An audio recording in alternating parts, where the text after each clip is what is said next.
Hello, and welcome to another episode, the final episode of this season of Biology Explained with me, your host, Mr. Hill. And in today's lesson, we are going to be looking at the reaction of respiration, a vitally important reaction, probably one of the most important reactions in the entire universe, that allows organisms like ourselves to survive. Now, in this episode, we are going to be looking at where respiration occurs, the reaction itself, and we're comparing the different types of reactions that occur in different cells under different circumstances.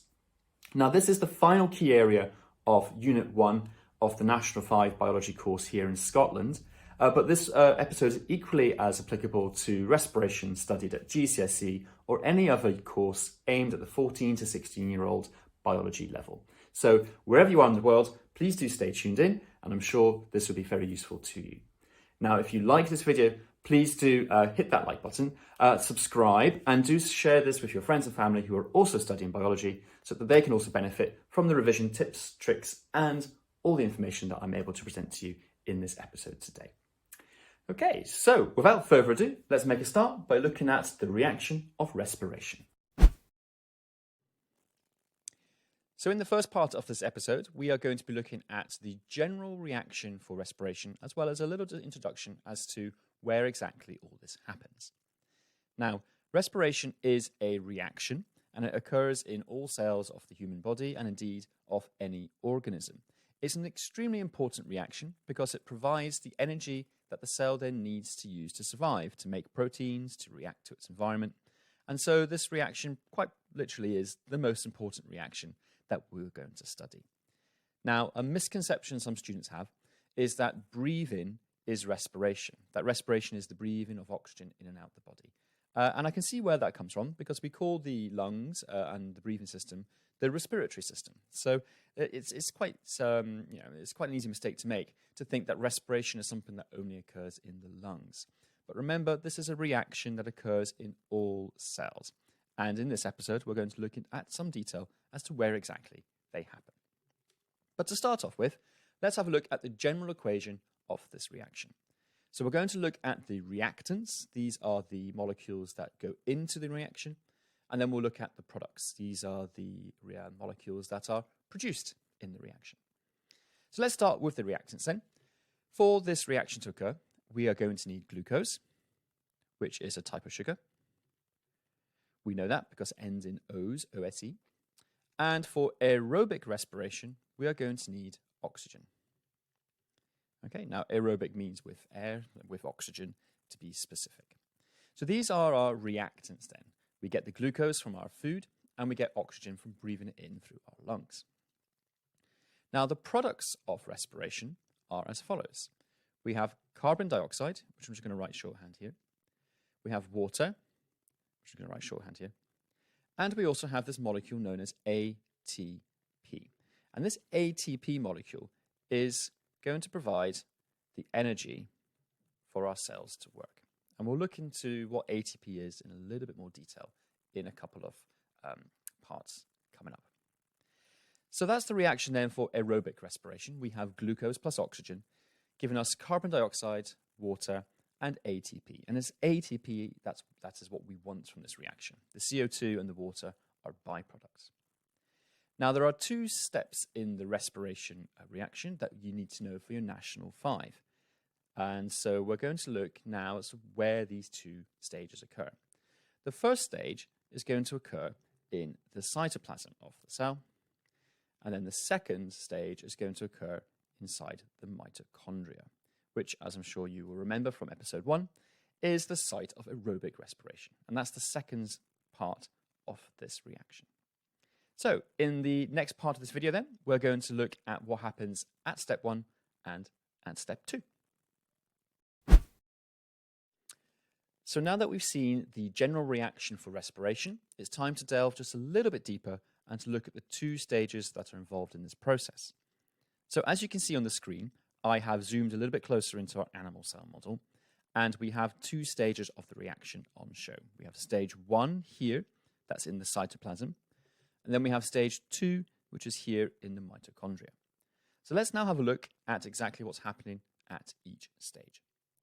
So for the first step, we're going to take our trusty sugar molecule, our glucose, And we're going to break glucose down into a molecule known as pyruvate. In fact, you're going to get 2 molecules of pyruvate for every 1 glucose. In this process, we are also going to produce 2 molecules of ATP, which is incredibly useful for the cell. As we looked at in the last step, ATP is our energy molecule. And so we're going to get a little bit of energy in this first stage of the respiration reaction. Now, of course, 2 molecules of ATP is not going to be enough for most cells to be able to operate. And so this pyruvate needs to be broken down further to release more ATP.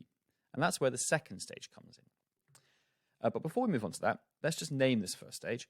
So stage 1, which happens in the cytoplasm, is known as glycolysis. And this word is easy to break down, no pun intended. Glycolysis literally means to break down a sugar, break down glucose. Lysis means to break down, and glyco is the prefix that we use when we're talking things like sugar. So glucose is an example of that. So glycolysis is the process by which we are breaking down glucose. And that's exactly what has happened. Now, this pyruvate is going to move into the mitochondria for our second stage of respiration. And it's going to be broken down. And in this process, we're also going to use you're going to need the help of oxygen for this process to happen. So it is in the second stage that oxygen is used in respiration, for aerobic respiration. And the oxygen is going to come into the mitochondria along with the pyruvate. And the products of these are going to be our carbon dioxide and our water. We are also going to produce loads of ATP. Now, you don't need to remember exactly how many. It's about 30 for each glucose molecule. But you just need to appreciate that in the second stage is where we get the vast majority of the ATP in respiration. This stage 2 is, of course, the aerobic respiration stage.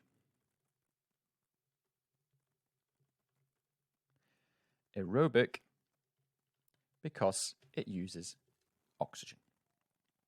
So there we have it. Respiration is glucose plus oxygen, giving us CO2 and water and ATP. But you need to be able to break this down further into your 2 stages. Stage 1, glucose is broken down to pyruvate in the process of glycolysis. And that happens inside the cytoplasm, producing just a little bit of ATP. The pyruvate then travels into the mitochondria, where with the help of oxygen is broken down into carbon dioxide and water and to produce tons more ATP.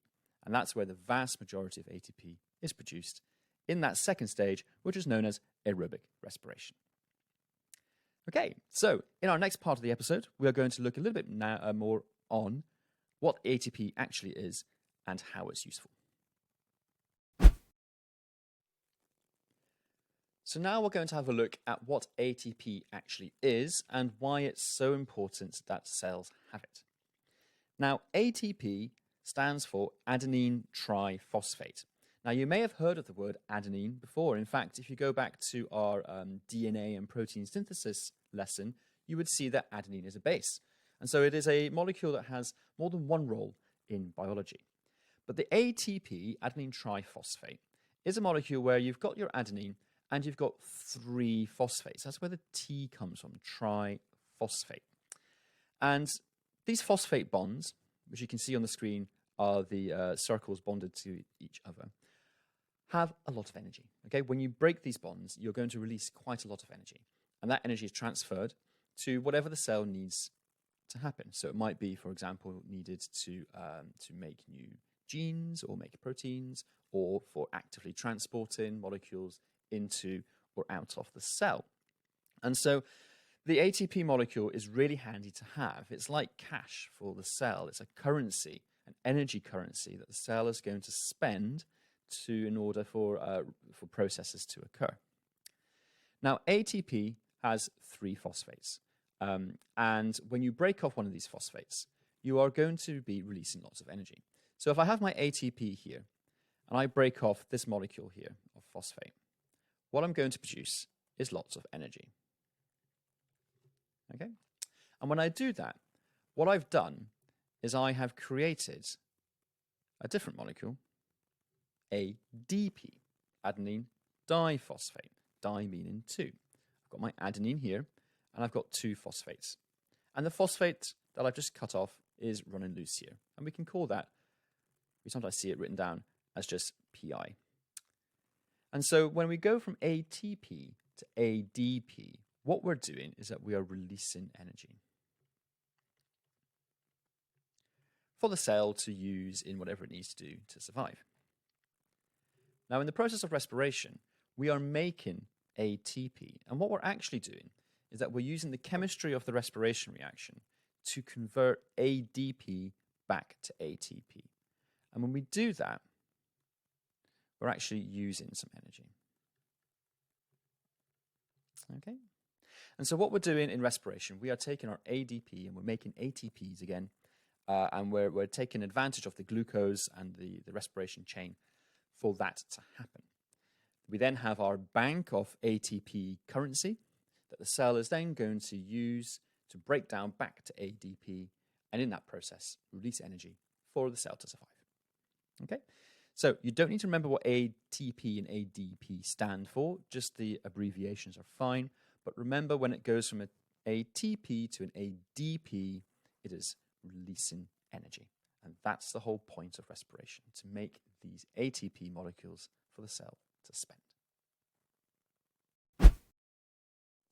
So now that we've had a look at ATP as a molecule, it's time to start looking at some of those cellular processes that require ATP and therefore require respiration to function effectively. Now, there are hundreds of different reactions that occur in cells and tissues that need ATP, but we're going to focus down on 5 of the most energy-intensive processes that cells and tissues need to engage in order for organisms to survive. So why don't you draw yourself a wee mind map like this, and we're going to make some notes now as to what these different processes are. Now, the first one is a process we've already looked at, and that is the process of protein synthesis. Now, of course, cells are synthesizing proteins all the time. It's one of the most important processes that they engage in. And this requires a lot of energy. And if you think about it, there are a lot of different steps involved in making sure we have our functioning proteins made. We've got to unwind DNA, we've got to make mRNA, and at the ribosome, we've got to join together amino acids to make our protein chains. These processes are energy intensive, and ATP is used in order for that protein chain to be made. The second process is something we've also looked at, and that is active transport. So active transport, which you will remember from episode 2, is a process of moving molecules against a concentration gradient. So going from an area of low concentration to an area of high concentration.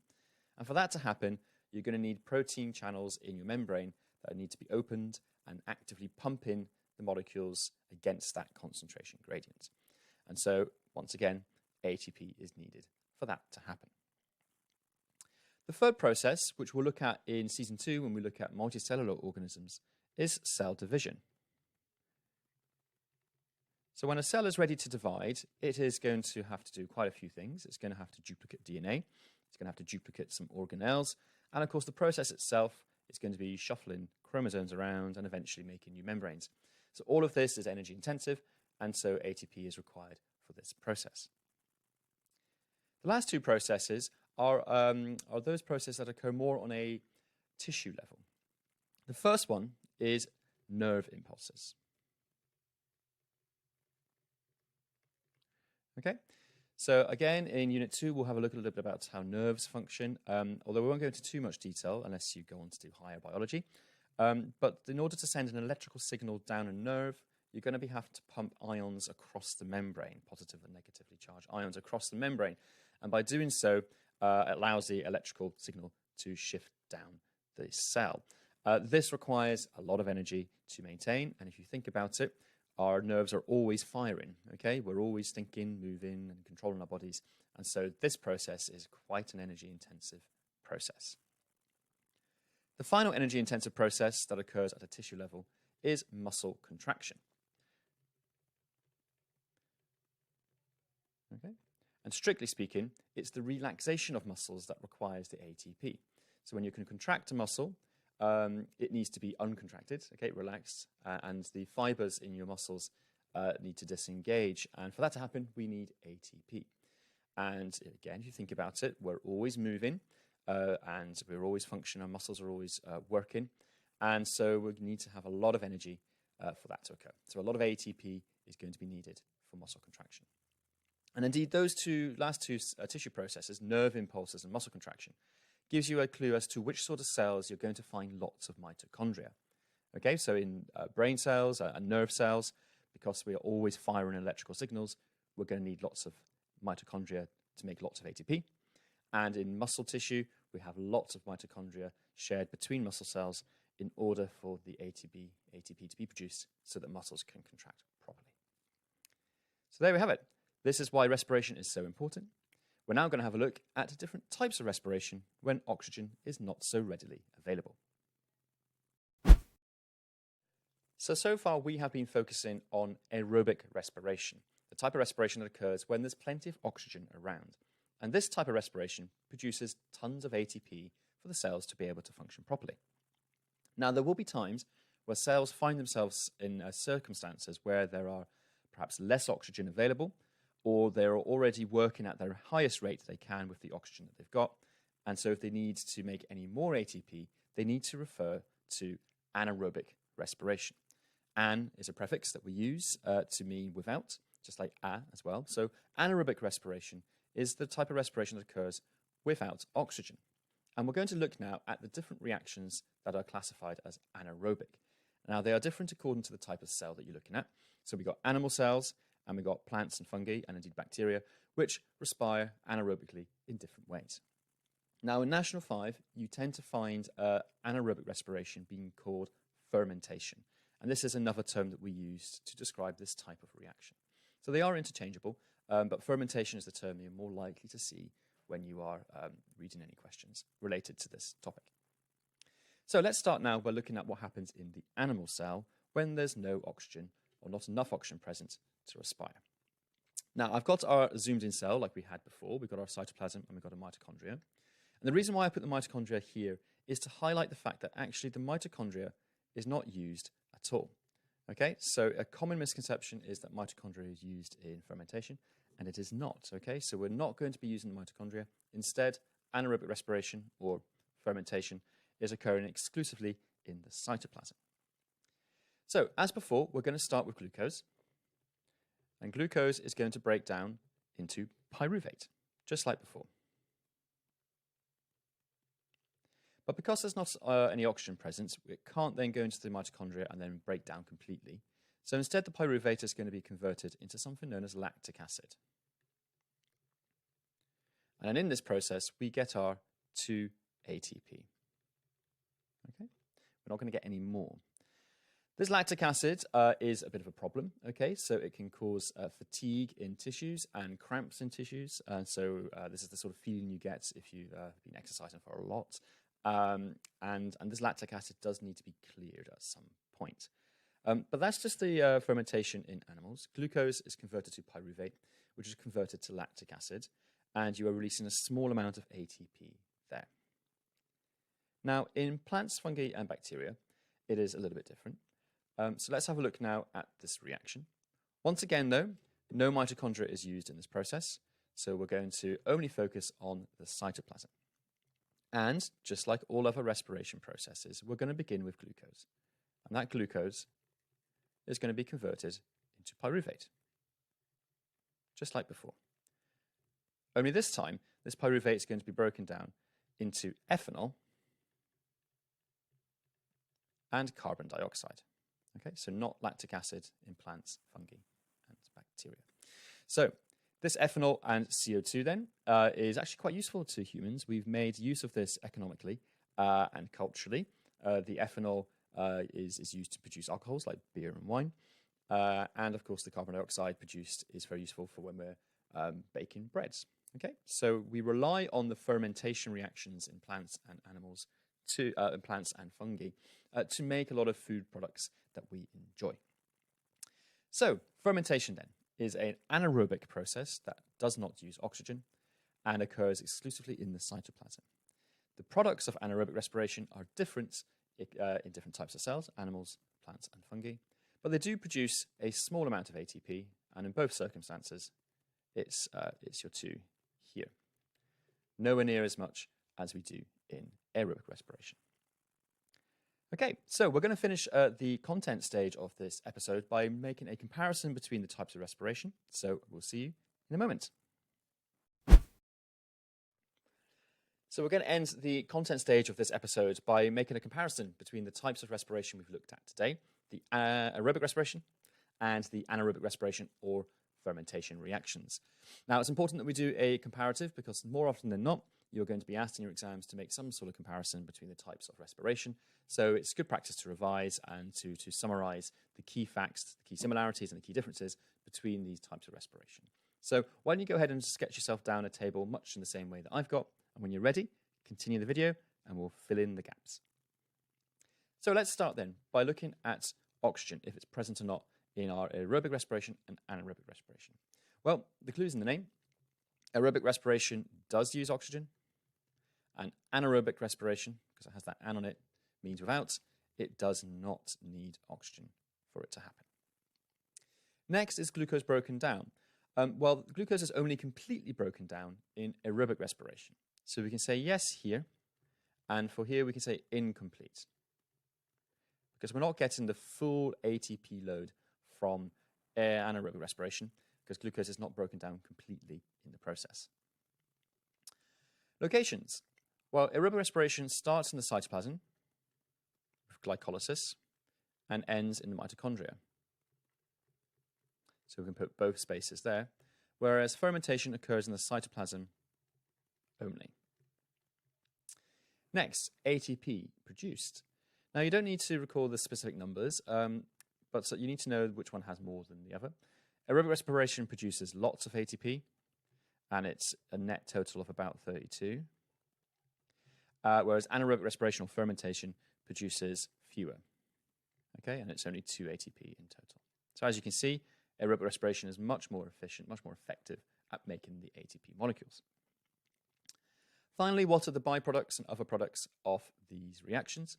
Well, for aerobic respiration, we are producing CO2 and water, and that occurs in both animals and plants, in fact, all cells where aerobic respiration is occurring. For fermentation, it's different according to the types of cell. So you recall in animals, we have lactic acid being produced. And for other cells, the plants and fungi, we have ethanol, which is a type of alcohol, and CO2. So there we go. A nice simple way to compare the two types of respiration. So very useful to have this somewhere when you're revising, because more often than not, you're going to be asked to do a comparison. Okay, it's time for a question. So it's question time now for this episode, and today's question comes from the 2022 paper. So it's the section 2, and it's question 4. And this question, as you can see, is one of those extended answer questions. Now, you're always going to be faced with one or two of these questions in your paper. And my experience with students is that they do tend to panic a little bit when it comes to an extended righted question, partly because the number 4 is there, and so it's a bit different from your 1 and 2 markers. Also, they tend to give you half a page of blankness to try and fill in to answer the question. And that sort of size of space to write does tend to put people off. In reality, you're just looking to make in 4 simple points, and you can do that in a couple of sentences. So it's important not to over panic with these questions. Instead, take a little bit of time to break down the question and look at exactly what it is they're asking for you to do. And today's question is a lovely example of how to break down a question, which is why I've chosen it. So today's question is to describe similarities and differences in the process of fermentation in yeast cells and muscle cells. So describe means just to say what the differences are. We're not going to give any particular reason. And you've been asked to do similarities and differences. So 4 marks, logic will dictate that you're going to get 2 marks for similarities and 2 marks for differences. So if you can think of 2 similarities and 2 differences, you've got yourself your 4 marks. Now remember, when you're making your points, you've got to develop them. So you make your points and then you expand on those points, and that's going to ensure that you get your marks. And like I say, in reality, you can get 4 marks in this question with 2 well-developed sentences. So I'm going to leave it to you to have a go. You should spend, maybe 5 to 6 minutes tops on this question. And when you're ready, you can come back to the video and I'll go through some of the expected answers for this question. So, how did you get on? Let's have a look now at what some of the answers should be for this question. We're going to begin by looking at the similarities. And the first thing that we can say is that fermentation occurs in the cytoplasm in both yeast cells and muscle cells. So you can say fermentation occurs in the cytoplasm of both yeast and muscle cells. Now, a bit of exam technique, it's really important that you are crystal clear as to what cells you're talking about. If you just said fermentation occurs in the cytoplasm, you're not making any comparative language. You're not using any comparative language. And so it might not be rewarded the mark. I would probably say you won't get the mark. So it's important that you say that the fermentation occurs in cytoplasm in both cells because you're making a similarity point. Okay, so get used to using that comparative language in all your answers. Also, it's yeast and muscle cells, not plant and animal cells. So you've got to use the language of the question. Next, you can say glucose is broken down into pyruvate in both examples.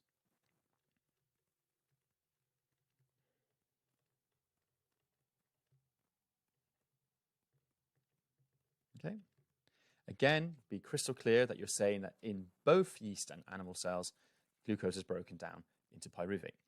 And in reality, you could make this into one sentence. You could start by saying, in both muscle cells and yeast cells, glucose is broken down into pyruvate in the cytoplasm. That's going to get you 2 marks. Other similarities, both fermentation processes produce 2 ATP.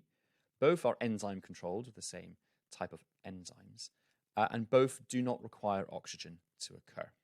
So again, any of those 5 points really can get you your 2 marks for similarities. And if you did 3 similarities and 1 difference, you will probably still get 4 marks. It's not strictly 2 and 2, but this is a good way to think about how to structure your answer. In terms of differences, all you need to do is just describe the products for both types of fermentation, making sure that you are explicit as to where they're happening, and you're going to get your 2 marks. So you can say that lactic acid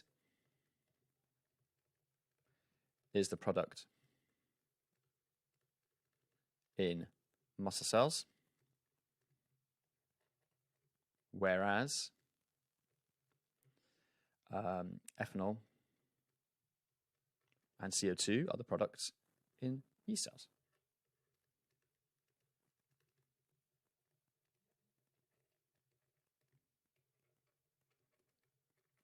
Okay, that was a sentence, and that's actually going to get you 2 marks because you made it a comparative point and you said 2 differences. Lactic acids in one cell, ethanol and CO2 in the other. If you didn't specify which cell is which, you might get a mark, but you're not going to get 2. And if you used, say, plant cell instead of yeast cell, again, that may result in you losing a mark because you're not using the question properly. There we go. So, a 4-mark question. It's literally 2 sentences. You don't need to fill the page. And as long as you're expanding your points, you should get your full marks. So there we have it. Respiration then, a vitally important reaction that occurs in our cells that provides ATP that we use for our cells to function properly. Now, this is the end of Unit 1 of the National 5 course. We've covered absolutely tons of biology at the cellular level. I'm hoping to come back very soon for our 2nd season, where we're going to be looking at Unit 2 biology, looking at multicellular organisms. So do please stay tuned for when they come out, and don't forget to like and subscribe and share this with anybody who is also revising for their biology wherever you are. It's been a pleasure. Hoping to see you very soon. Take care now. Bye-bye.